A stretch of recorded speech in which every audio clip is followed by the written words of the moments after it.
హైదరాబాద్ లో commercial gas సిలిండర్ల కొరత కనిపిస్తోంది.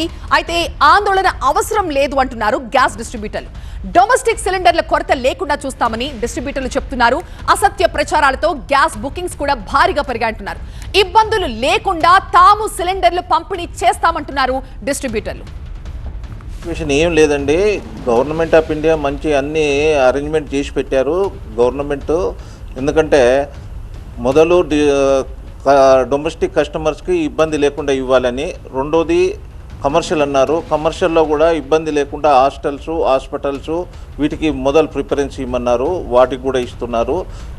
మీరు అంటున్నారు వారం కానీ గ్యాస్ రావట్లేదు, ఒక రోజులో గ్యాస్ ఇచ్చేస్తున్నారండి. మ్యాక్సిమం వాళ్ళు లేకుంటే రెండో రోజు ఇచ్చేస్తున్నారు, 2 డేస్లో గ్యాస్ ఇచ్చేస్తున్నారు. ఇబ్బంది ఏమి లేదండి. కస్టమర్ ఏం చేస్తున్నారంటే ప్యానిక్ అయిపోయి మీరు అన్నట్టు వారం దొరకలేదు 10 రోజులు దొరకలేదు అని ఓన్లీ ప్రపగండా. అలాగే ఏమవుతుందంటే పైన బుక్ చేసుకుంటున్నారు. పైన బుక్ చేస్తే మా దగ్గర బుకింగ్ అంతా పెరిగిపోయింది. పెరిగిపోయింది కస్టమర్ దగ్గరికి పోయి మేము సిలిండర్ ఇవ్వనికపోతే ఎంటీ ఉండట్లా. మీరు దయచేసి ప్యానిక్ కాకండి. మీకు గ్యాస్ ఎలాగో దొరుకుతుంది, ఇన్ని రోజుల నుంచి ఇచ్చాము, ఇప్పుడు కూడా ఇస్తాం.